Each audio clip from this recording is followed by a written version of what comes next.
Gente, eu já gostaria, na verdade, de perguntar. É uma pergunta que você não precisa responder, mas eu gostaria que você refletisse. E talvez essa pergunta, ela vá mais de encontro com os jovens ou mais de encontro com pessoas mais ligadas nas redes sociais, tá? Porque minha pergunta que eu quero fazer para você, que você só medite nela, é quantos seguidores você tem nas redes sociais? Quantos seguidores? Eu já passei por um período que eu achava muito importante isso. Não, precisa ter muita gente me seguindo, né? Porque quanto mais gente me seguindo, as pessoas vão ali estar mais perto, mais amigos eu tenho, né? Sempre achei que tinha essa correlação, né? Mas quantos seguidores você tem nas redes sociais? E aí eu gostaria que você também parasse para pensar junto comigo sobre, tudo bem, talvez a gente tenha poucos seguidores, né, lá nas redes sociais. Mas talvez a gente conheça algum perfil que nós conhecemos, que a gente acompanha, e que esse perfil ele tem muitos seguidores. E muitas vezes, alguns perfis, vou falar por mim, eu sigo algumas pessoas que elas não têm muito destaque nos seus conteúdos. Então não tem uma roupagem bonita, uma edição legal. Não, é coisa simples. Eu tenho algumas pessoas que eu sigo porque elas têm algo de verdade ali. Parece que eu me conecto e falo assim, poxa, essa pessoa é uma pessoa de verdade. Geralmente os mais famosos, né? A gente pensa assim, pô, ele veste ele finge ser um personagem, né? Ele finge ser uma outra pessoa. A gente olha às vezes em filmes e fala, nossa, esse cara parece ser gente boa. Aí você vai ver nos bastidores e fala, nossa, esse cara é muito chato, né? Então tem alguns perfis que a gente segue e fala assim, pô, essa pessoa é de verdade. O que ela é aqui na frente das câmeras, ela é nos bastidores. E o que nos chama a atenção? As questões mais simples, porque ela é real. Já parou para pensar que às vezes vídeos simples na internet, aquele que não tem quase edição nenhuma, são os que mais rodam por aí, a gente mais vê por aí, às vezes até chega pelo WhatsApp nos nossos celulares. Não tem uma produção milionária. Aquela pessoa, na verdade, ela só é autêntica. Ela é ela mesma. E a gente vive, como eu já falei, a gente vive num mundo de informações, e assim, muitas informações. Na verdade, eu acho que é ruim demais pra gente. Às vezes, quanto menos informação, um pouquinho melhor para a gente viver a nossa vida, né? Mas hoje não é a realidade do nosso mundo. Nós vivemos num mundo saturado de informações. Todo mundo quer falar algo. Perceba que, não sei se vocês acompanham, mas qualquer assunto que você goste como hobby, ou, enfim, qualquer assunto hoje, sempre terão pós e contras, pessoas que têm o seu lado positivo que vão defender, lado negativo que vão defender. Tem muita gente querendo falar. E eu considero isso um barulho, um ruído. Porque às vezes até, por exemplo, para comprar produtos, eu me baseio na internet. E até para comprar produtos é difícil, porque você vai encontrar comentários de pessoas, não, para mim foi perfeito. Eu falo, nossa, para mim foi horrível. E no meio de tanto barulho, de tanta informação, tanta coisa, a gente sente atraído quando existe uma pessoa que ela abre o coração e que ela fala da própria verdade dela. Ela fala daquilo que ela vive. Ela é autêntica. E quando existe esse tipo de pessoa, ela prende a atenção de qualquer pessoa. Qualquer um. Quando você vê uma pessoa autêntica no meio de tanto barulho, uma pessoa real, ela prende a atenção. Seja jovem, adulto, mulher, homem, crente ou não crente. Quando isso acontece, chama a atenção. E agora, olhando, por exemplo, pelo lado bíblico, quando tem uma pessoa que ela é autêntica na palavra, isso chama a atenção. Chama muito a atenção. Porque a gente vê uma pessoa transformada, e uma vida transformada é o maior milagre que a gente pode ver. Às vezes a gente pensa, onde estão os milagres? Onde estão os cegos que voltarão a enxergar? Os surdos que voltarão a ouvir? Meu irmão, eu conheço milagres de pessoas que falam assim, eu vou morrer assim, e hoje é pastor. a vida em transformação é um dos maiores milagres que chamam a atenção das nossas vidas. Milagre chama a nossa atenção. Por isso que o tema de hoje, meus irmãos, é vidas que atraem. Vidas que atraem. Mas essas vidas, elas só atraem não porque elas são perfeitas, não porque elas têm o melhor vocabulário. Por exemplo, vocês me conhecem, às vezes eu gaguejo, às vezes eu troco, invento palavra. Vidas que atraem não porque tem uma teologia decorada, afinada, mas porque passaram com um encontro real com Jesus. A pergunta que vai conduzir a nossa mensagem hoje, que conduz, não é como que eu posso ser uma testemunha de Cristo, não.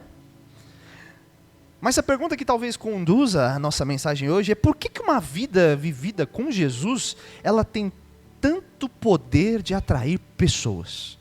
É isso que vai conduzir a nossa mensagem hoje. E para responder talvez essa pergunta, a gente vai revisitar uma história que eu, por exemplo, já preguei sobre essa história, mas com outro tipo de visão. Mas a gente vai revisitar uma história de uma mulher num poço, numa tarde quente, numa cidade onde ninguém estava esperando nada que especial acontecesse. Nós vamos voltar para essa história e tentar responder essa pergunta. Amém, meus irmãos?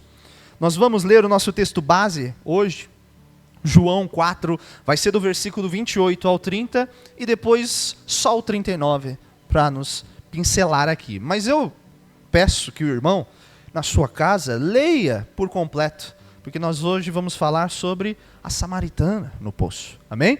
É uma história que nós já conhecemos, mas acho sempre legal nós revisitarmos as histórias. Amém? Porque a gente sempre tira lições novas. Então vamos lá, João 4, versículo do 28 ao 30, depois o 39.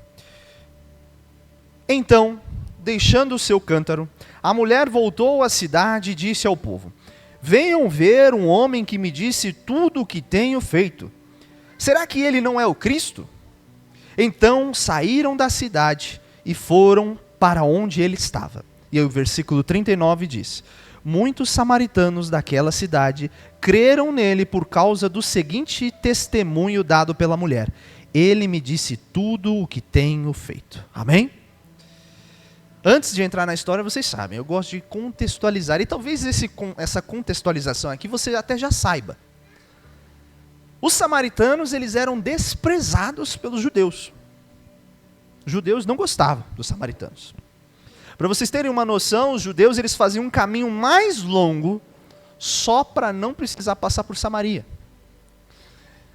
Eles gastavam mais tempo, se cansavam mais, tudo porque eles não queriam nem ver um samaritano. Então, você consegue ver que existiam aí séculos de desentendimento, de preconceito, de separação. E aí tem um plus, né? Tem essa mulher. Essa mulher, ela não tinha uma história muito legal, assim, para as pessoas da época. Jesus mesmo, ele vira e fala assim: olha, você tem 5 maridos. Teve, né? 5 maridos, e com quem você está não é o seu marido. Então ela não tem uma história muito do agradável, né? Para as pessoas. Tanto que ela buscava água ao meio-dia. Ela buscava água ao meio-dia e não de manhã cedo como era o costume. Justamente porque, mesmo tendo essa divisão entre judeus e samaritanos, ela ainda estava mais ainda dividida. Porque ela não queria estar perto dos olhares julgadores, daquela pressão daquelas mulheres. Então ela já, olha, vou evitar. Vou pegar água quando ninguém está pegando água. Ela tinha uma história, um peso na sua história. E ela estava sozinha. E o legal e gostoso disso tudo é que com quem Jesus escolhe sentar?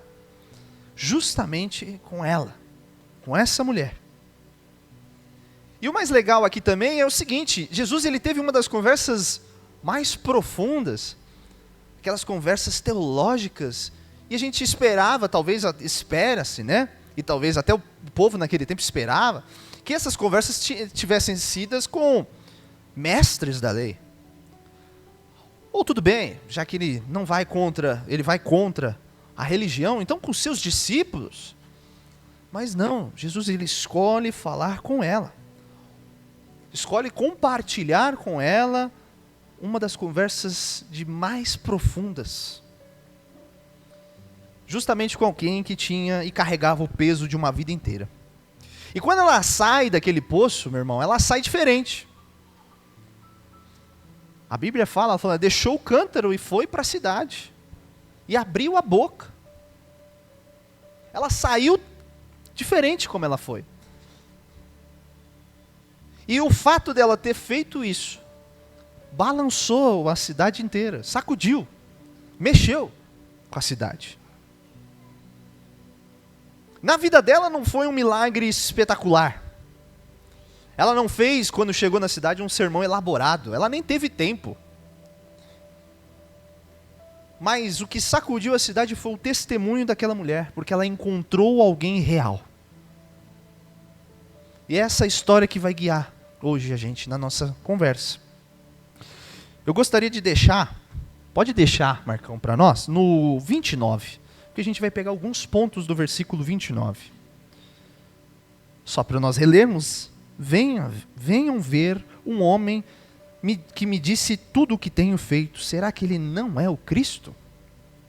Antes de qualquer coisa, meu irmão, antes da gente entrar e falar, antes de tudo nas nossas vidas, tudo nós precisamos falar sobre encontro.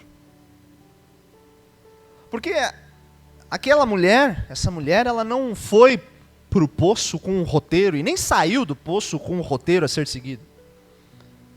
Ela foi para o poço e viveu algo. E quem vive algo, tem algo para contar. Se você vive algo, logicamente você vai contar isso para as pessoas. Você vai falar. O problema é que muitos de nós, temos um vocabulário cristão, um eita glória,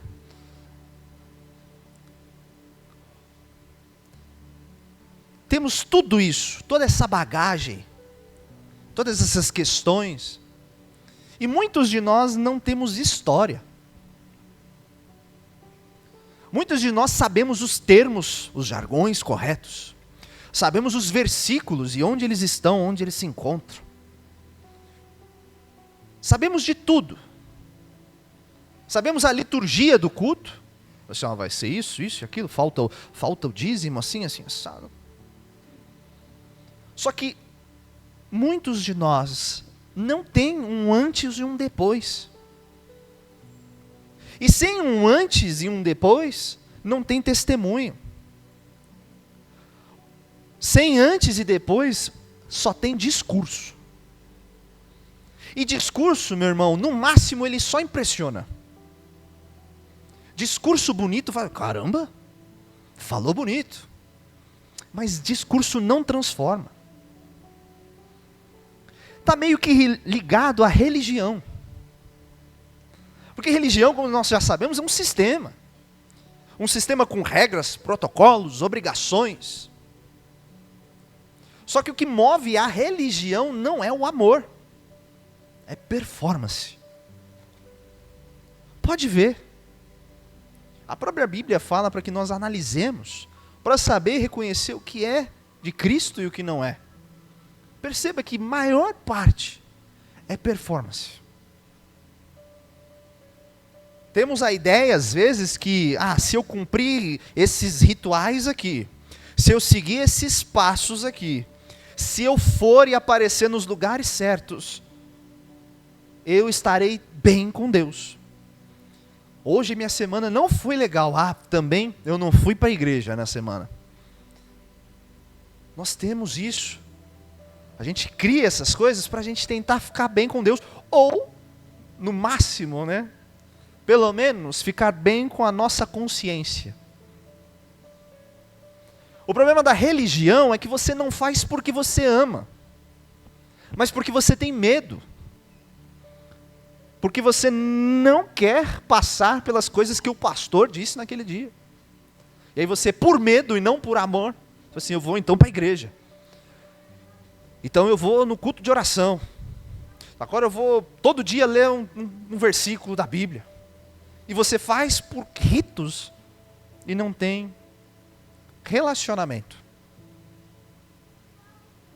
E aí sabe o que acontece?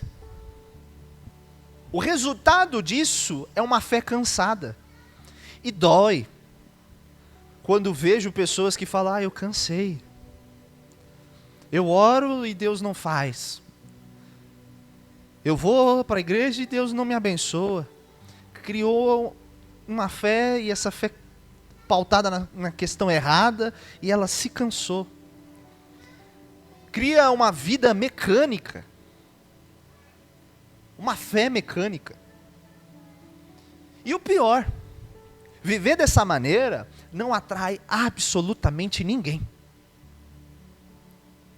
Viver assim, viver perto e constantemente ligado à religião, um sistema de ritos, não atrai ninguém.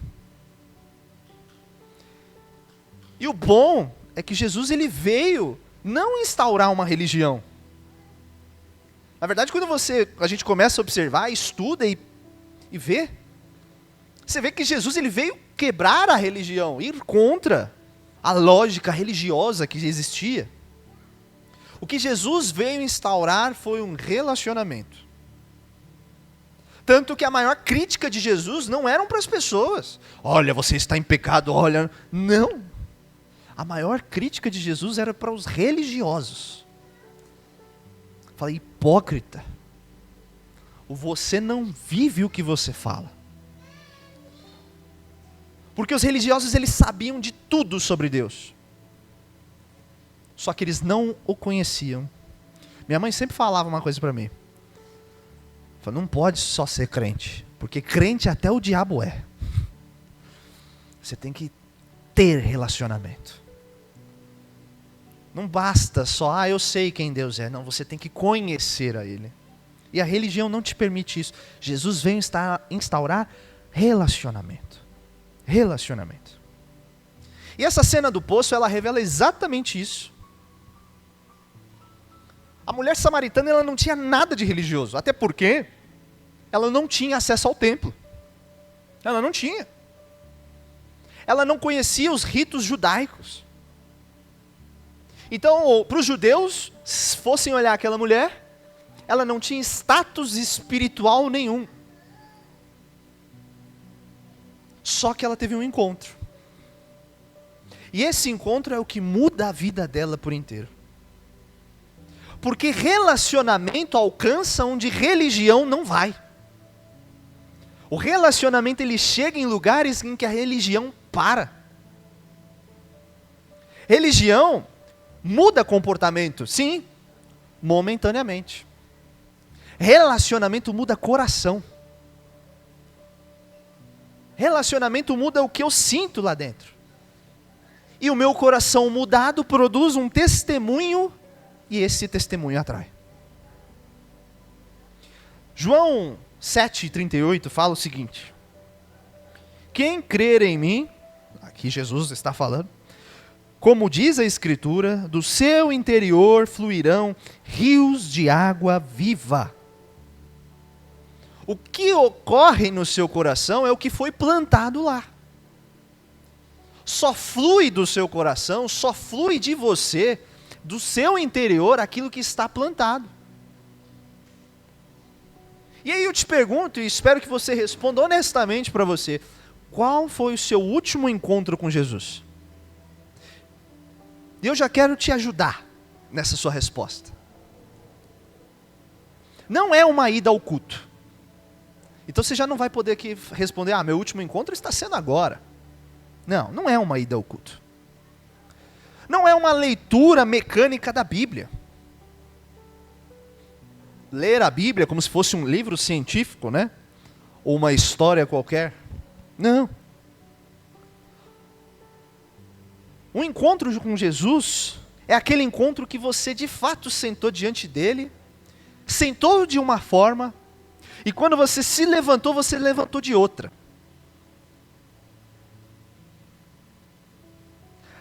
samaritana, ela foi buscar água no poço, e quando ela volta com uma outra vida.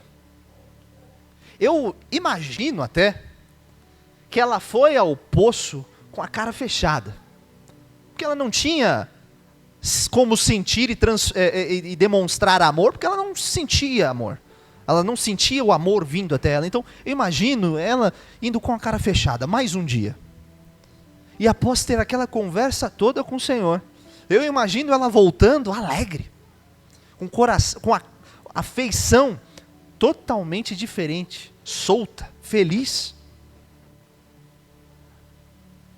Mas perceba que a samaritana, ela não vai ao poço com uma intenção religiosa. Ela vai para o poço por quê? Ela vai para o poço por necessidade. Ela precisava buscar água. E eu quero te dizer que talvez, seja assim que Deus quer te encontrar também. Não é necessariamente no ambiente em que a gente considera certo em que o Senhor vai nos encontrar. Eu imagino que todos aqui tenham a mentalidade que aqui, o avivamento bíblico de Santana, tenham na mente que aqui é o lugar certo para que Deus me encontre. Não necessariamente Deus vai te encontrar aqui, mas na sua necessidade real. Deus vai te encontrar naquele lugar que você está sozinho e com o peso que você carrega. Só que o que importa é que Deus te encontrou, que você estava lá diante dele. E é justamente isso que dá poder ao testemunho. Não é como você fala, não é se você fala bem, não é se você tem uma teologia de cabo a rabo. Não. O que dá poder ao testemunho é a certeza do que você passou. É a certeza do que aconteceu. Uma vida que atrai mais, meus irmãos, não é uma vida que faz mais, não. É uma vida que vive mais perto. Essa é uma vida que atrai mais. Voltando para o João 4:29. Tem mais um ponto que me chama a atenção nesse versículo. Você pode... Aí, valeu, Marcão. Ela fala lá, né? Venho ver um homem que me disse tudo o que tenho feito. Tudo o que tenho feito. Em algumas versões você vai encontrar, me disse tudo o que eu fiz. O que me chama a atenção aqui é que o passado dessa mulher não foi escondido. Ele foi redimido. Jesus, ele não ignorou o passado daquela mulher. Ele trouxe à tona esse passado, mas ele não trouxe à tona com o intuito de humilhar aquela mulher. Ele trouxe à tona com o intuito de libertar ela. E aí ele fala, você teve 5 maridos e o com que você está não é o seu marido. Isso poderia ter sido devastador, humilhante para aquela mulher. Porque ela já sabia que isso não era muito bem visto. Que não era legal essa situação que ela estava, mas ela estava.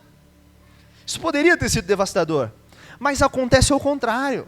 Por quê? Porque Jesus, ele não falou com julgamento.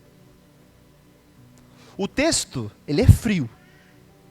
Mas pela resposta da samaritana, a gente entende justamente isso.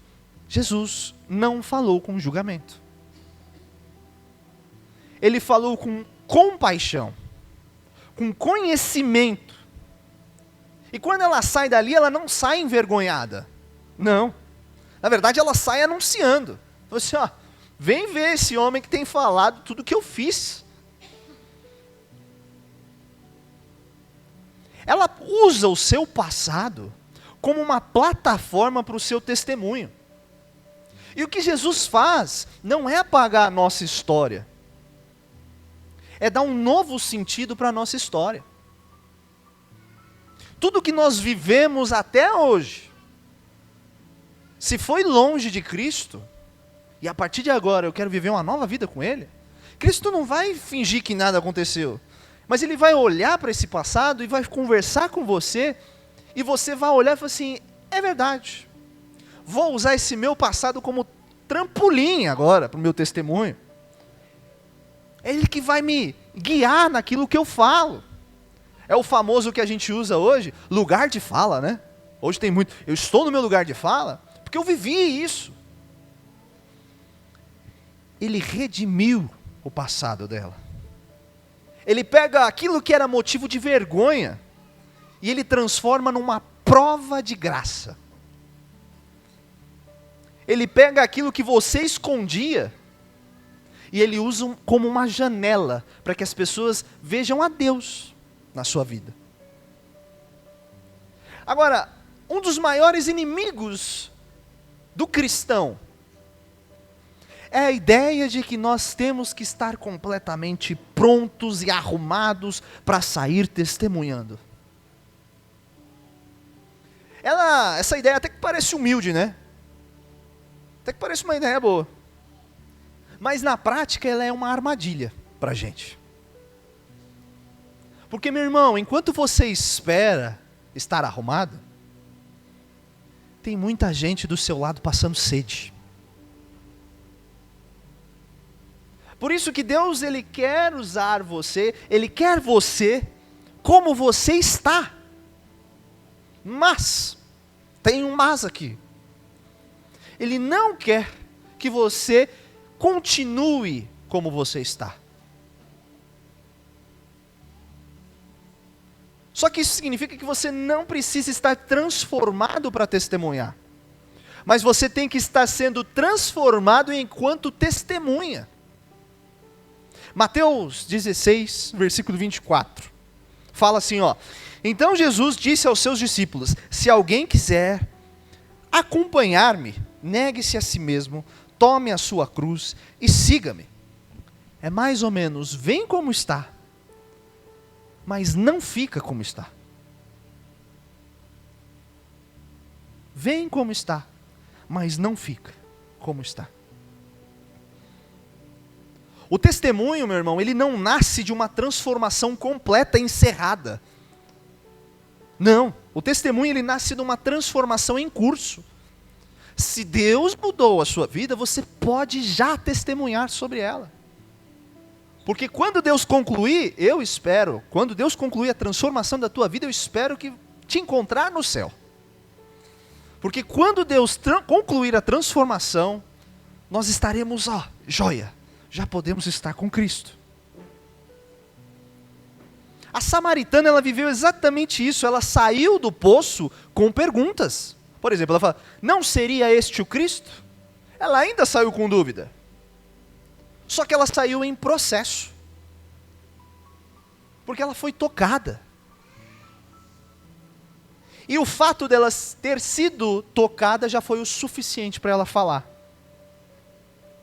Eu gosto de pensar, para ficar mais claro, na seguinte visão, numa seguinte ideia.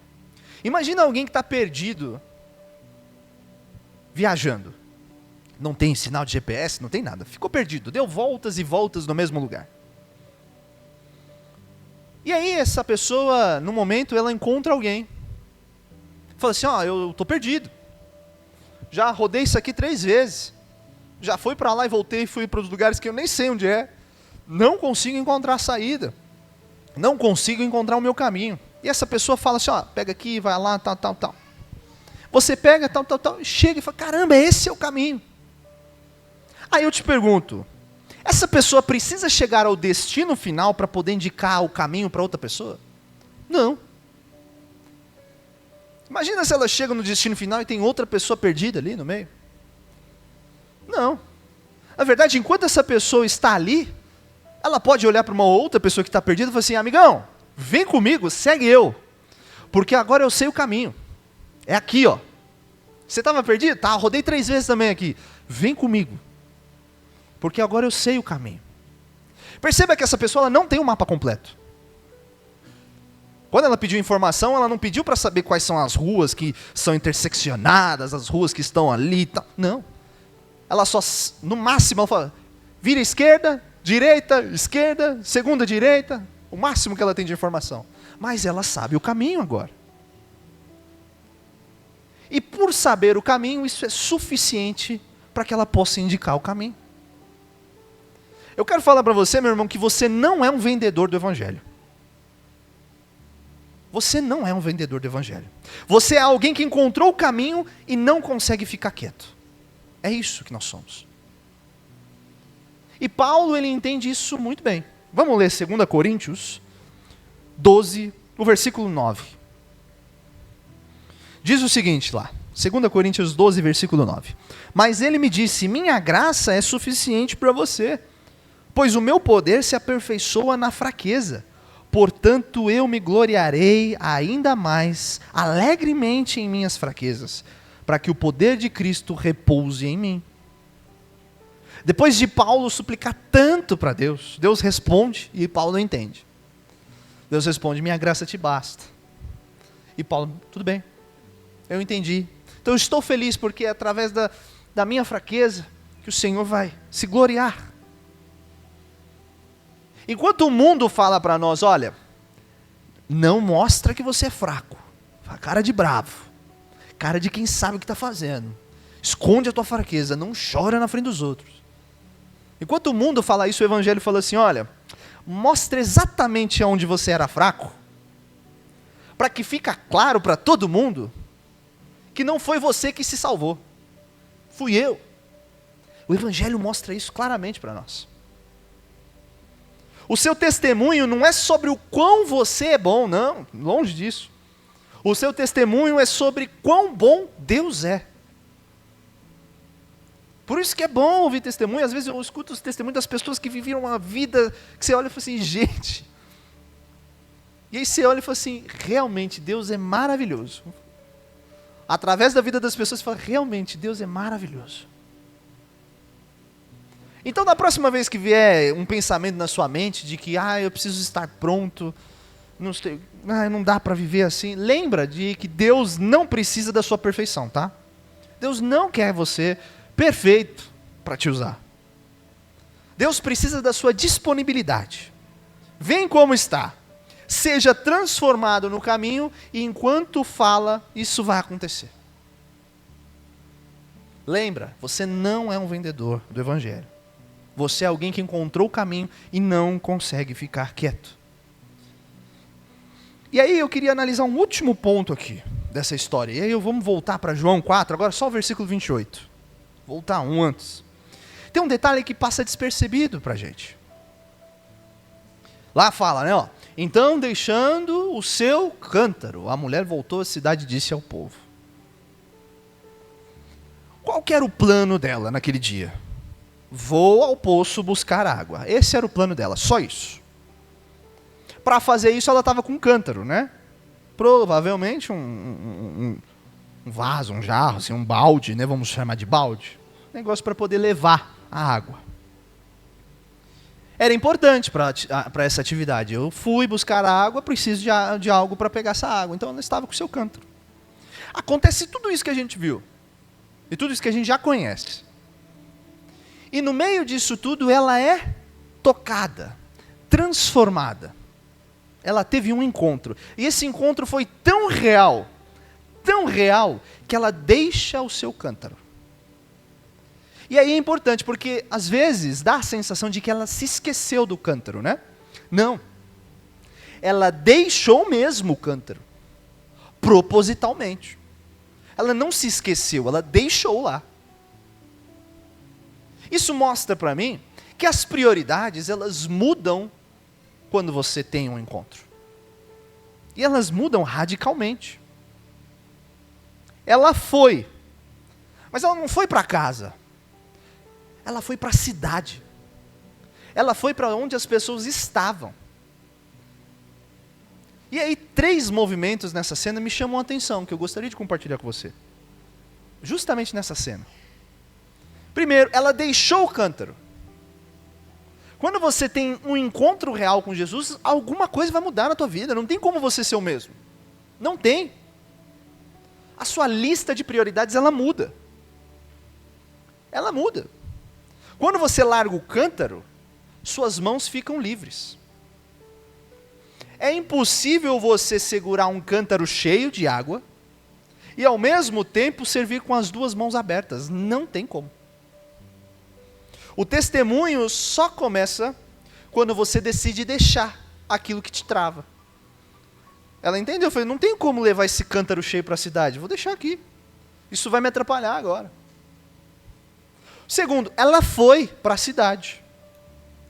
Ela não ficou esperando as pessoas virem ou virar o dia para que de manhã ela encontrasse aquelas mulheres e contasse aquela história. Não, ela foi.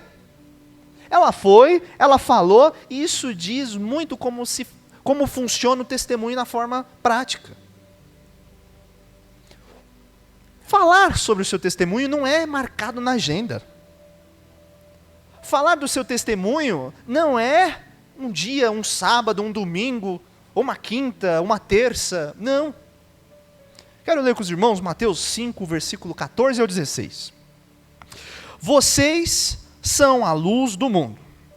Não se pode esconder uma cidade construída sobre um monte. E também ninguém acende uma candeia e a coloca debaixo de uma vasilha. Pelo contrário, coloca no lugar apropriado e assim ilumina todos que estão em casa. Assim brilha a luz de vocês diante dos homens, para que vejam as suas boas obras e glorifiquem ao Pai de vocês, que está no céu. A luz, meu irmão, ela não chama as pessoas para perto dela. A luz, ela ilumina. A luz, ela brilha. A cidade vê. Quando a gente liga a luz, eu não... Nossa, me chamou a atenção, eu vou até a luz. Não. Quando liga a luz, brilha. E eu vejo a luz. Eu não preciso que ela venha até mim. Eu vejo ela. E o terceiro movimento que me chama a atenção é que ela convidou. Ela não forçou. Se nós lermos bem, foi um convite. Foi um convite que nasce de uma experiência. Para você ter uma noção, ela nem cravou com certeza de que ele era o Messias. Ela nem falou, será? Será que ele é? Só que só com a vivência dela, já tinha um argumento perfeito. Ela não precisou bolar nada, pensar em alguma coisa. Isso nos mostra que nós não precisamos ter todas as respostas das nossas vidas. Não precisa. Eu só preciso da minha história, você só precisa da sua história. E a sua história, quando ela é real, quando tem Jesus como o seu encontro, a sua história abre portas que argumento nenhum abre. A gente não vai ganhar as pessoas com argumento. Não. É com a nossa história. E observa, por exemplo, a samaritana. Se ela fosse argumentar, ela perderia. Não tem razão nenhuma. Naquele momento não tinha razão nenhuma por aqueles homens falar. Mas o testemunho dela, o que fez? Mexeu com a mente daqueles samaritanos e eles foram lá ver. Eles creram em Jesus por conta dela. Uma mulher sem treinamento, sem certificado teológico. O que ela tinha? Uma história verdadeira, um coração disponível. Com isso, uma cidade inteira foi impactada. As pessoas, elas podem até esquecer o que você falou, mas elas jamais vão se esquecer como você tratou elas. Elas jamais vão se esquecer como elas se sentem perto de você. E quando a sua vida inteira, ela mostra que você foi tocado por algo real, a sua vida fala por si. Você respirar já está falando por si. Vidas que atraem não são as vidas que fazem mais barulho, são as que deixam o cântaro e vão. E aqui, meu irmão, eu quero ser bem concreto com você. Eu quero trazer isso de uma forma que a gente consiga aplicar para as nossas vidas. Para que nós possamos sair para essa nova semana diferente. E eu vou trazer 3 dimensões do testemunho pessoal, mas o que eu quero que fique claro aqui é que não são dicas de comportamento não, tá? Não é dica, é princípio bíblico. É princípio bíblico. Que mostra como o poder do testemunho, ele se manifesta na nossa vida. Amém? Primeiro ponto. O poder do testemunho está na coerência. Para me embasar, Filipenses 1, 27.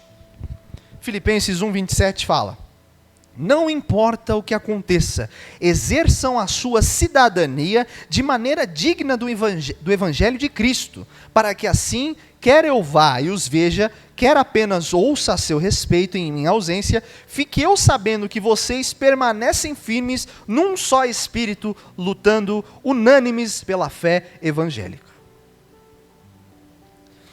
Aqui, meu irmão, a palavra que Paulo ele usa, cidadania, vem do grego, muito bonito, que eu não vou pronunciar aqui, tá bom? Mas se você quiser, depois eu te passo o grego. Mas essa palavra vem de polis, e polis vem de cidade, ok? E essa palavra, cidadania, na tradução mais correta aqui, ela tinha uma ideia de conduta pública. Então, quando ele fala exerçam sua cidadania, ele está mais ou menos falando assim, olha, viva por fora do jeito que combine com o que você diz acreditar por dentro. Ou seja, tenha uma conduta pública igual àquilo que você diz acreditar. E quando a gente fala sobre isso, nós estamos falando de coerência. Coerência. E coerência é o coração do testemunho pessoal, meu irmão. Coerência é o coração do seu testemunho. Você não precisa ser perfeito, mas precisa ser consistente. E o que eu quero dizer com isso, então? Quero dizer que um cristão, ele não entra em fofoca, por exemplo. Não entra em fofoca não por medo de ser pego. Ah, Deus me viu fofocando. Não. Ele não entra em fofoca porque ele se importa com aquela pessoa. Eu me importo com essa pessoa que vocês estão falando, então não vou entrar na fofoca. Um cristão faz bem o seu trabalho. O seu trabalho é rotineiro. Não faz porque quer ganhar elogio do chefe, mas é porque ele entende que tudo o que ele faz com excelência, de certa forma, está honrando a Deus. Um cristão em casa, por exemplo, quando a pressão aperta, quando vêm os problemas, e quando ninguém está olhando, ele escolhe agir em amor. Quando existe coerência entre o que você fala e o que você vive, as pessoas percebem. As pessoas sabem. Não precisa ninguém ficar apontando, ela sabe. Se você fala algo e vive outro, as pessoas veem. Só que se você tem coerência naquilo que você vive e fala, essa sensação que as pessoas começam a ter perto de você abre perguntas. E as perguntas abrem portas. O testemunho mais poderoso não é o que você está agendando. O testemunho mais poderoso é aquele que escapa por você, sem você pensar, quando você não está tentando impressionar ninguém. Esse é o testemunho mais poderoso que tem. Segundo ponto. O poder do testemunho está no amor visível. E aí eu gostaria de ler com os irmãos, João 13, 35, desculpa. Aqui tem um dos critérios mais radicais para a gente identificar um seguidor de Cristo. Vamos ler? Com isso, todos saberão que vocês são os meus discípulos. Se o quê? Se vocês amarem uns aos outros. Veja, ele não está falando aqui, olha, um seguidor fiel de Jesus Cristo é aquele que faz o melhor culto. Um seguidor fiel de Jesus Cristo é aquele que faz o melhor louvor. Um seguidor fiel de Jesus Cristo é aquele que entra e se ajoelha, ou entra e ora, ou entra e ergue a mão. Não. Um seguidor fiel de Jesus Cristo é aquele que ama as pessoas. E esse amor é visível. Esse amor é visível. E isso muda a forma como a gente pensa sobre o testemunho. Porque o testemunho ele não acontece só quando você abre a sua boca. O testemunho acontece quando você se importa com as pessoas. O testemunho ele acontece quando você chega para uma pessoa e pergunta, como é que você está? Não porque é só uma pergunta do dia a dia agora. Não, é porque você se importa e quer saber de fato como é que aquela pessoa está. Um testemunho de verdade acontece quando alguém do seu lado está sobrecarregado e você fala, pô, como é que eu posso te ajudar? Um testemunho de verdade acontece quando você escolhe perdoar rápido. Por exemplo, dentro de casa. Quando acontece alguma coisa e você escolhe perdoar rápido. Porque você sabe que você não pode deixar passar, deixar essa ira passar. Porque a Bíblia fala, não pode deixar o sol se pôr sobre a ira. As pessoas não se importam o quanto você sabe sobre elas. Eu vou falar por mim. Se eu perguntar para mim, quanto você sabe sobre mim? Se você não souber responder, está tudo bem. Não tem problema. Só que as pessoas se importam quando elas descobrem que você se importa com elas. Isso é importante para elas. E quando elas percebem que você se importa com ela, aí ela abre para ouvir aquilo que você tem para falar. O amor visível, meu irmão, é o que te dá autoridade no seu testemunho. O amor visível foi o que deu autoridade ao testemunho da samaritana. Ela não tinha nada para falar, mas esse amor que ela sentiu e foi visível, foi a autoridade necessária. Foi esse coração transformado, transbordando de amor que ela nunca tinha sentido na vida dela. Ela foi amada pela primeira vez e isso deu autoridade para o seu testemunho. Isso é irresistível. Irresistível. Amor assim não precisa de campanha de marketing. Não precisa. E o terceiro e último ponto, meu irmão. O poder do testemunho está na transformação que continua. Quero ler com os irmãos 1 Pedro 3, versículo 15. Antes, santifiquem Cristo como Senhor no coração. Estejam sempre preparados para responder a qualquer que lhes pedir a razão da esperança em que há em vocês. Aqui, Pedro ele escreve para as pessoas que estão sendo perseguidas. E ele fala que é justamente nesse contexto de perseguição que elas estão passando, que as pessoas vão perguntar onde é que está a esperança delas. Porque a diferença, meu irmão, nas nossas vidas, não aparece quando a vida está boa. Quando a vida está boa, todo mundo está bem. Não é. Ela aparece quando as coisas estão tudo errado. É quando você perde o seu emprego e continua confiando, por exemplo. É quando chega um diagnóstico e ele te desmorona. É quando as pessoas olham para você e falam assim, como é que você consegue continuar? É a mesma coisa. Estejam prontos para falar sobre a sua esperança. O testemunho, o nosso testemunho, nasce dessa pergunta. E esse é o testemunho mais poderoso de todos. Porque ele não vem com uma abordagem planejada, eu não planejei. Ele veio da vida, a vida trouxe. Veio dessa transformação contínua. Dia após dia, escolha após escolha. Nós temos a sensação de que testemunho é um evento. Eu preciso contar o que aconteceu comigo naquele dia. Ou, por exemplo, eu preciso contar que eu quase morri afogado. A gente tem essa sensação de que testemunho foi isso foi um testemunho. Isso aí é um evento. Testemunho não é um evento. É uma realidade presente, contínua, que as pessoas observam. Você é um testemunho vivo. Todo dia, cada fala que você solta, cada frase, cada sentimento, como você responde, é um testemunho. Você está testemunhando todos os dias. E eu vou te falar um negócio, a sua vida em transformação é o seu maior argumento. Você não precisa dizer mais nada, desde que você esteja sendo transformado dia após dia, e as pessoas observam, é o seu maior argumento para o seu testemunho. Eu quero encerrar, meu irmão, mas antes de encerrar, eu gostaria de falar diretamente com você, e eu vou fazer isso de duas formas. Primeiro eu vou falar com você que ainda não teve esse encontro. Talvez você tenha escutado tudo isso e pensou, poxa, eu não tenho essa experiência. E eu vou te falar um negócio, isso não é motivo de vergonha.